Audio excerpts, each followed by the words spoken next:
Pelo amor de Deus, o que estão fazendo com essa menina? A voz da empregada atravessou o corredor comprido da fazenda dos Alvarenga, como um pedido de socorro que ficou preso nas paredes de pedra, ecoando o segredo terrível que aquela casa imponente guardava. Antes de continuarmos com este caso que abalou a região, já verifique se você está inscrito no canal. Histórias como esta precisam ser ouvidas e sua inscrição ajuda a dar voz a quem não pode falar. Era uma manhã de céu claro em Minas Gerais, com o cheiro de café fresco subindo da cozinha e o galo cantando no terreiro, mas dentro daquela propriedade de luxo, algo estava profundamente errado. Ali, no coração de uma fazenda que saía em revistas de decoração rural, com varanda colonial e jardim de hortênsias, crescia uma trama sombria que derrubaria máscaras caras, revelaria o que acontece quando a ambição supera o amor materno. O que ninguém imaginava naquela manhã tranquila é que, nos dias seguintes, uma cozinheira quase invisível se tornaria a peça-chave de um escândalo policial, e que uma menina de 4 anos, tratada como um fardo, estava prestes a ser salva por alguém que o mundo insistia em ignorar. Mas antes de os contar como essa cozinheira descobriu tudo, me diz aqui nos comentários, de onde você está acompanhando essa história. Que horas são aí na sua cidade? Quero saber até onde a verdade está chegando. A fazenda dos Alvarenga parecia o paraíso na terra, com cafezais se estendendo como um tapete verde e janelas coloniais refletindo o sol, mas as câmeras discretas e o portão pesado escondiam uma realidade fria. Eduardo Alvarenga, o dono, era um homem trabalhador, de mãos calejadas, que vivia para a terra e honrava o suor do avô que construíra aquele império. Ele acordava antes do sol, tomava seu café preto e sumia no cafezal, deixando para trás a administração da casa. Infelizmente, a cegueira sobre o que acontecia dentro do seu próprio lar.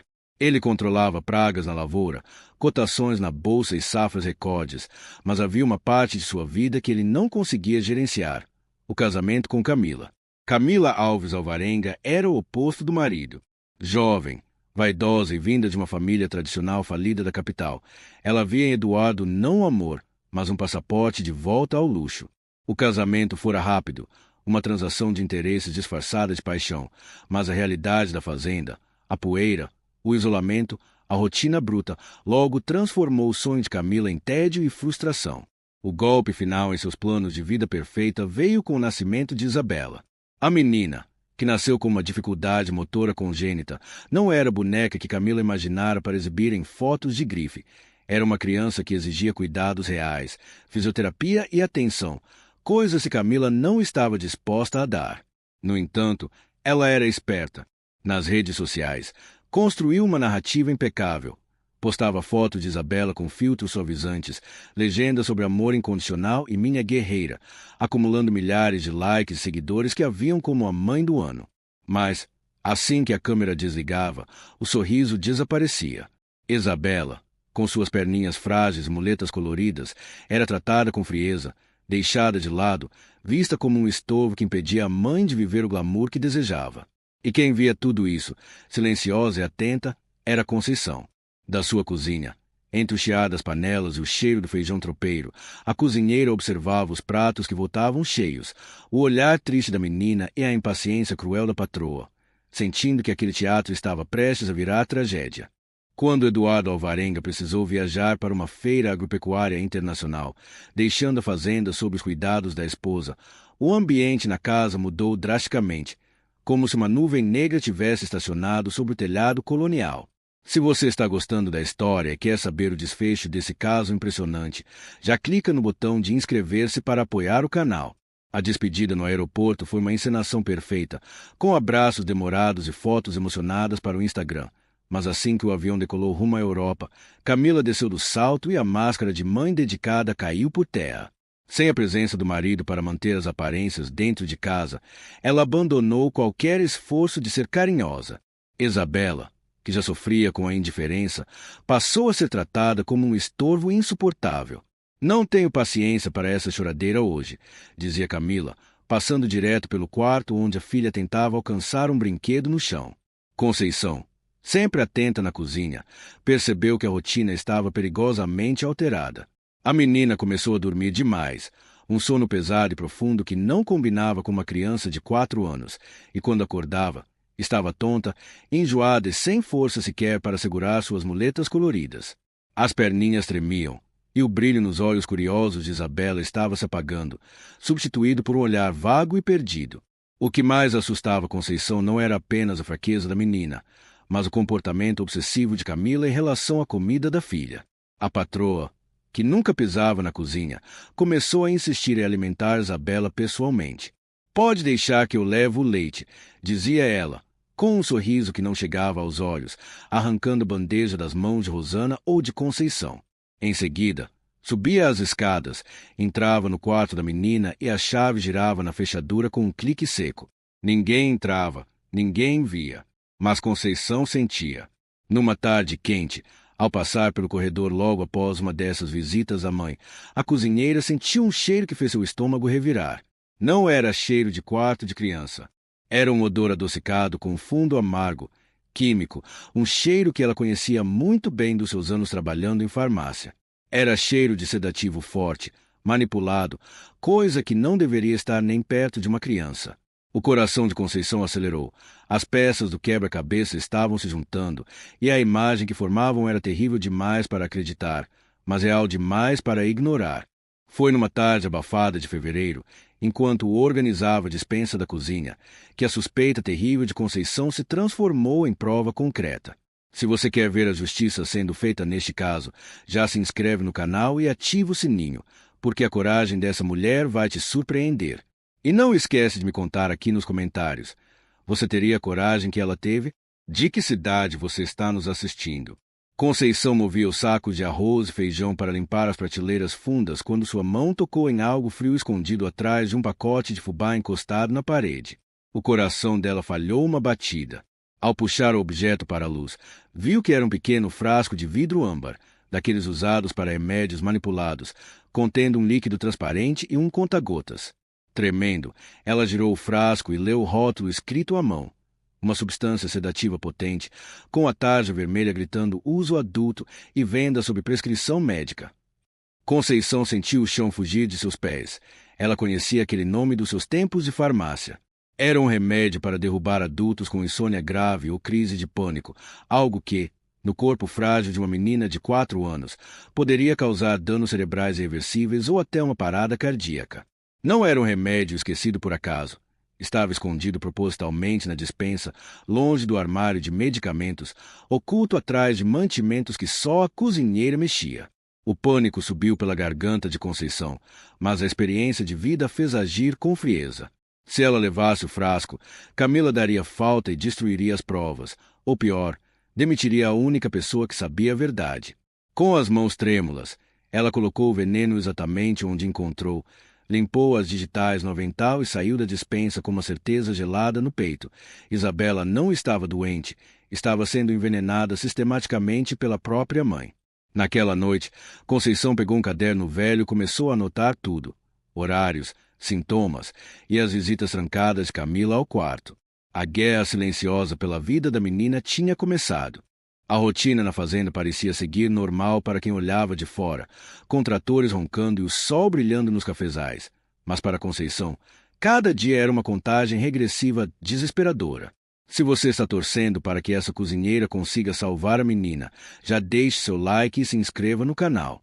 Sua interação ajuda o YouTube a levar essa história de coragem para mais pessoas. Isabela estava desaparecendo diante dos olhos de todos. As olheiras roxas pareciam pintadas em seu rosto pálido, e as perninhas, antes apenas frágeis, agora tremiam violentamente ao menor esforço. A menina, que costumava conversar com as borboletas na janela, agora passava o dia prostrada, queixando-se de tontura e dor na barriga. "Tia C, minha cabeça está rodando", ela sussurrava quando Conceição conseguia entrar escondida no quarto para trocar os lençóis, encharcados de suor frio.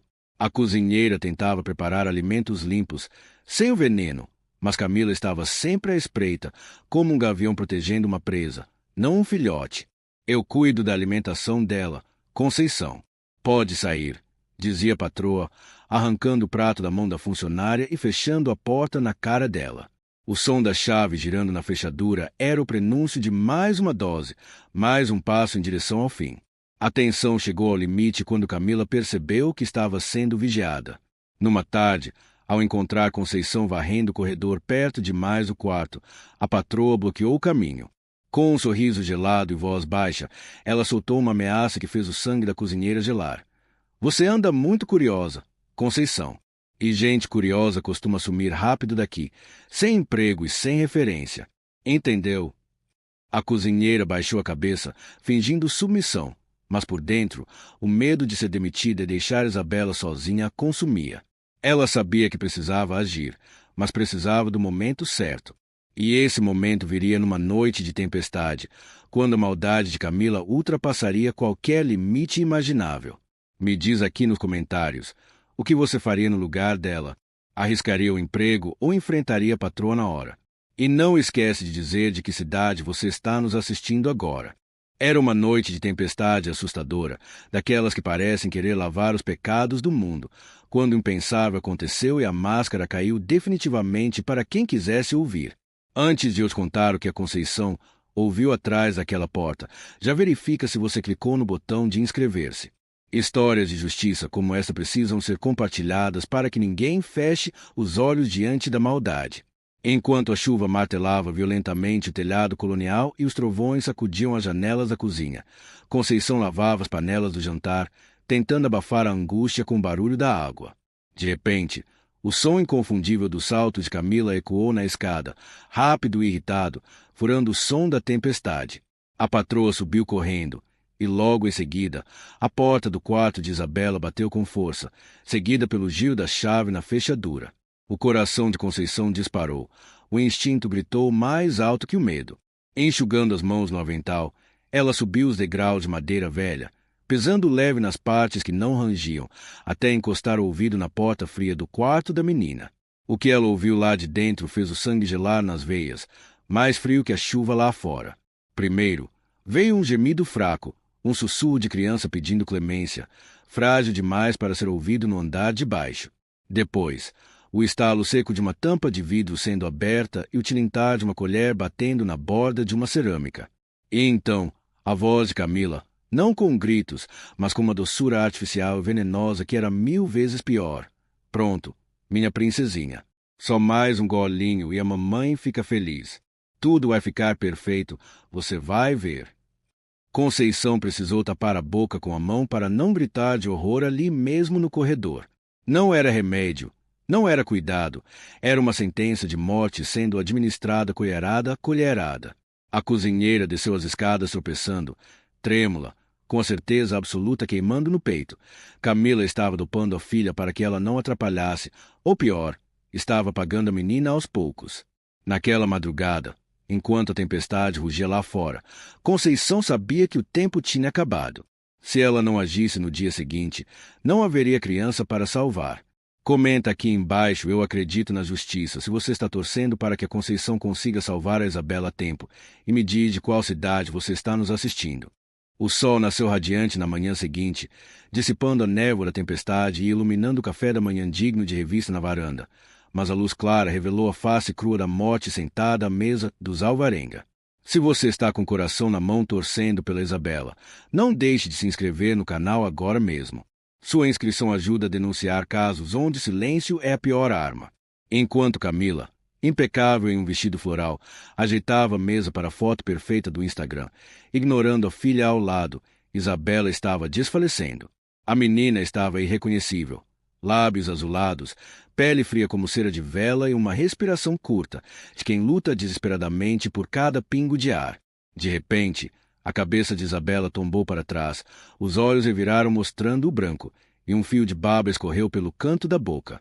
Rosana, a babá, gritou em pânico. A menina está morrendo.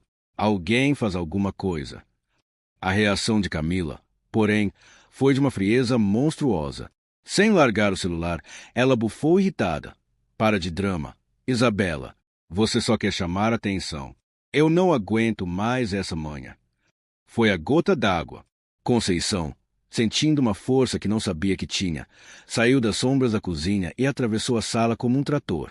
Ela não está fazendo manha. Ela está morrendo, gritou a cozinheira, avançando para o telefone fixo da parede.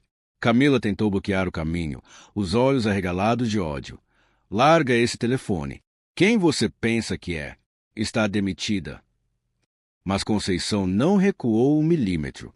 Encarou a patroa nos olhos e disse com voz de aço: "Saia da frente ou eu passo por cima da senhora." Com as mãos trêmulas, ela discou o número da emergência e soltou a frase que mudaria tudo: "Venham rápido para a fazenda Alvarenga. Temos uma criança de 4 anos inconsciente e eu acho que ela foi envenenada pela mãe." A palavra envenenada pairou no ar pesado da sala, irreversível, transformando o silêncio de Camila em puro terror. "Agora me conta aqui nos comentários de qual cidade você está vendo esse vídeo. E o que você faria se estivesse no lugar da Conceição nesse momento?" Quando a sirene da ambulância finalmente rompeu o silêncio da fazenda, cortando o canto dos pássaros e o barulho distante dos tratores, foi como se o mundo inteiro respirasse aliviado por um segundo, mas a tensão dentro da casa só aumentava. Se você quer ver a justiça sendo feita agora mesmo, clica no botão de inscrever-se e ativa o sininho. E não esquece de comentar aqui embaixo de qual cidade e que horas você está assistindo a esse momento decisivo. A ambulância subiu o caminho de terra levantando uma nuvem vermelha de poeira, e os paramédicos desceram já em ação. Camila, numa atuação digna de Oscar, correu até eles fingindo desespero. "Minha filha tem um problema genético. Ela sempre foi assim. Salvem minha princesinha." Mas a equipe médica não tinha tempo para teatro. Ao entrarem no quarto e verem Isabela com pupilas dilatadas, pele fria e respiração superficial, o paramédico experiente franziu a testa. Aquilo não parecia doença natural. Foi nesse momento que Conceição, segurando a mão gelada da menina, decidiu que não haveria mais meias palavras. "Ela não tem doença genética nenhuma", disse a cozinheira com voz firme. "Ela está sendo envenenada com sedativo forte. Eu vi, e tem frascos escondidos pela casa." Um silêncio mortal caiu sobre o quarto. Camila tentou rir, chamando a empregada de louca, mas o paramédico avistou a caneca de leite na mesa de cabeceira com um resíduo estranho no fundo. "Vamos levar a menina agora, e essa caneca vai junto para a polícia", declarou ele, lacrando o objeto num saco de evidência. Camila empalideceu de verdade pela primeira vez. O controle estava escorrendo pelas suas mãos. No Hospital Santa Cruz, a verdade explodiu. Enquanto Isabela era estabilizada na UTI, o doutor Ramiro Azevedo chamou Camila e a polícia. "Senhora Alvarenga, os exames mostram níveis letais de benzodiazepínicos no sangue da sua filha. Isso não é acidental, é intoxicação crônica e intencional." Camila tentou gritar, acusar as empregadas, dizer que era uma armação, mas a chegada do sargento da polícia mudou o tom da conversa. "A senhora se importa se revistarmos sua bolsa?", perguntou o policial. Camila recuou, abraçando a bolsa de grife contra o peito, alegando precisar de um advogado. A recusa foi a confirmação que faltava. Diante da ameaça de um mandado judicial, ela entregou a bolsa. Lá no fundo, embrulhado num lenço de seda, estava o frasco de vidro âmbar, o mesmo que Conceição vira na despensa. "Uso adulto controlado", leu o sargento. Simultaneamente, na fazenda, a perícia encontrava o estoque de veneno escondido no quarto da menina e o histórico de pesquisas no celular de Camila, como simular a doença em criança e dose segura de sedativo. Do outro lado do oceano, em Barcelona, o telefone de Eduardo tocou durante um jantar de negócios, trazendo a notícia que destruiria seu mundo. Sua filha estava na UTI e sua esposa estava sendo presa por tentativa de homicídio. Eduardo Alvarenga entrou na recepção do hospital como um homem que acabará de ver o mundo desabar, com a roupa de viagem amarrotada e os olhos vermelhos de quem chorou por horas no voo de volta ao Brasil. E agora que chegamos ao final dessa história emocionante, se você ainda não é inscrito, clica agora no botão de inscrever-se para não perder os próximos casos reais que vamos trazer. E me conta aqui, valeu a pena acompanhar essa saga? De que cidade você está vendo esse desfecho? Ao ver o marido, Camila correu para abraçá-lo, tentando uma última cartada desesperada, culpando as empregadas, chorando lágrimas falsas. Mas Eduardo recuou, olhando para ela como se visse um monstro. O doutor Ramiro interrompeu o teatro com a verdade crua. Sua filha foi envenenada sistematicamente, Senhor Eduardo. E a única razão de ela estar viva hoje é a coragem desta mulher. O médico apontou para o canto da sala, onde Conceição estava sentada, encolhida e com o avental sujo de farinha. O fazendeiro ignorou a esposa aos gritos e caminhou até a cozinheira, ajoelhando-se diante dela. "Você foi a mãe que a minha filha nunca teve", disse ele, chorando. Enquanto Camila era algemada e levada pela polícia, gritando ameaças vazias que ecoavam pelo corredor, a verdadeira justiça era feita. Não apenas a prisão da culpada, mas o reconhecimento de quem realmente amava a menina. Meses depois, a fazenda dos Alvarenga tinha uma luz diferente. Isabela, agora recuperada e usando muletas novas cheias de adesivos coloridos, corria para os braços de Conceição na cozinha, rindo alto, um som que antes era proibido naquela casa. Eduardo cumpriu sua promessa. Demitiu a frieza do passado e transformou Conceição em parte da família, cuidando de Isabela com o amor que sempre teve. Onde antes havia silêncio e medo, agora havia vida. E sempre que alguém perguntava como aquela menina frágil sobreviveu à maldade da própria mãe, a resposta estava ali, no sorriso de uma cozinheira simples que teve coragem de enfrentar o mundo para salvar uma vida que o mundo insistia em ignorar.